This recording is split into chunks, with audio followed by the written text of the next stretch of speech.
What are the things that elderly people look back on with the most regret? Have you ever given any thought to the things that you might do or not do that you could regret when you are older? When you reach your senior years, is it too late to make adjustments or repairs to something? How can one live a life free of regrets and be a happy person as they get older? Hello everyone, and welcome to a brand new video on the channel. Today, we are going to talk about the top 10 regrets people above 80 years old have. Before we get started with the video, don't forget to smash the like button, share the video, and subscribe to the channel. Now let's get started.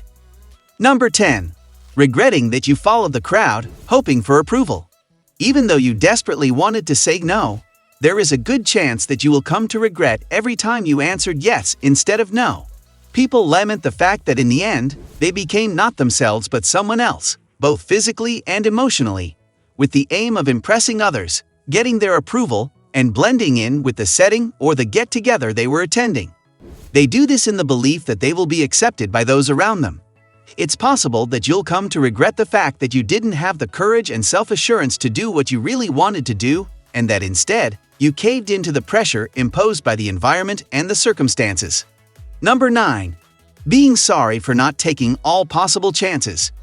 Changing careers, finding work in an uncharted area of expertise, or uprooting one's life to live in another nation are all things that come with an element of risk.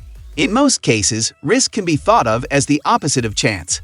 Possible explanations include the following. You did not dare to ask someone you like out on a date. You did not dare to go through with an interview at a cool firm. You did not dare to leave the person with whom you feel terrible. You did not dare to go free.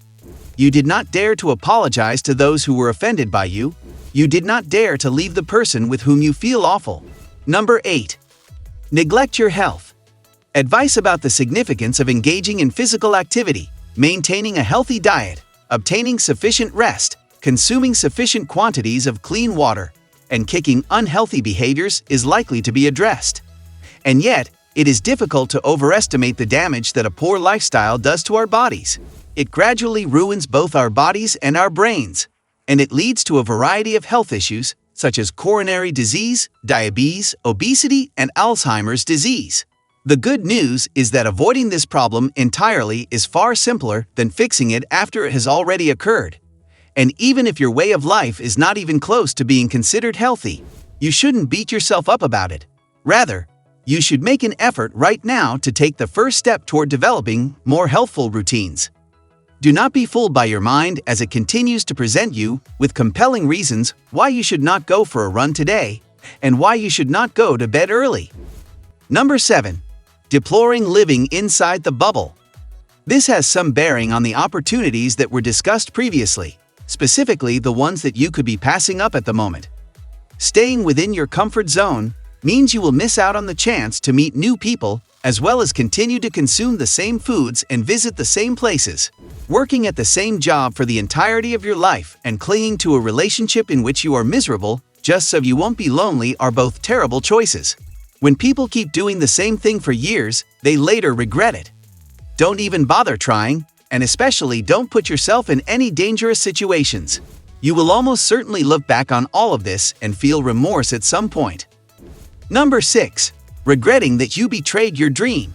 It could be the memoirs that you've talked a lot about but never actually sat down to write, or it could be the guitar that you've never taken the time to learn how to play. The trip to Disneyland that you had promised your children has now come and gone. Dreams that were never realized, objectives that were lost track of, and interests that were not given sufficient attention. Number 5. Regretting complaining endlessly. Problems have existed. Problems exist, and problems will continue to exist at all times. As the old joke goes, as recent events have shown, the penultimate ones were better. You can and should talk about them, but you shouldn't just whine about them for years on end without taking any action and stretching out an unpleasant life. Instead, you should look for a way out of the problem, a method to alter everything for the better, and you should talk about those things. No one disputes the fact that life can be challenging, but it does have happy times, and it is on those times that you ought to focus your attention. Find the positive in the situation, put your attention on it, and change the things that you don't like. Number 4. Regrets for neglecting relationships. Making new friends isn't hard at all. At least, not for people who aren't obviously struggling with their ability to communicate and get along with others. It is considerably more difficult to develop a relationship that is truly profound and strong, and one that will continue for years. It requires our efforts and time, but if you don't do it, you will regret in your old age that you did not take the time to get to know all of the beautiful individuals you encountered along the way. Number 3. Being sorry you read little. The major benefit that comes from reading books is that they provide the key to information, the capacity to travel to other planets and experience many different lives in addition to your own. Pleasure that is always readily available and fuel for the imagination. And contrary to what some people may claim, reading books can not only improve our intelligence, but also make us nicer, better, and wiser.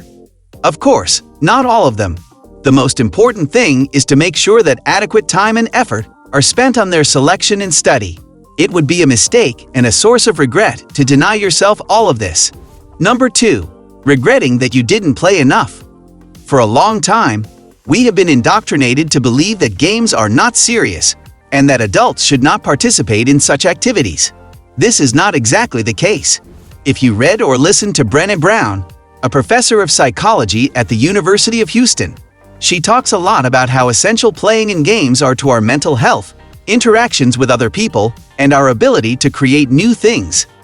The types of games that appeal to various people can vary greatly.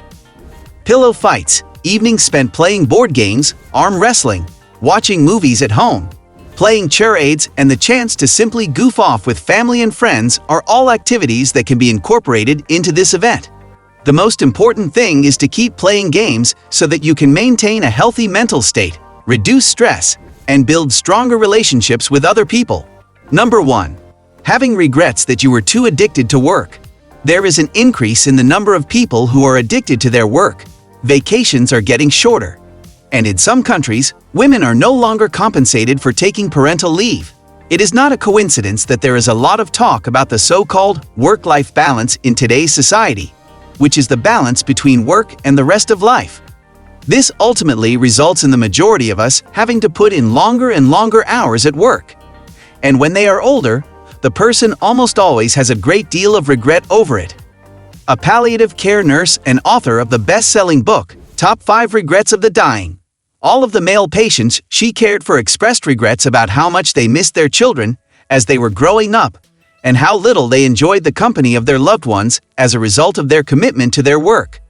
Changing your life could appear to be an unattainable undertaking right now because it requires an excessive amount of effort and actions that are impossible to complete. But at its core, it boils down to paying attention to who you are, coming to judgments based on accurate information, getting rid of things that aren't necessary, keeping what's essential, and making the most of every day. That's a wrap on the video. I hope you liked it. If you did, let me know by giving it a thumbs up, and do not forget to subscribe. Thanks for watching. See you next time.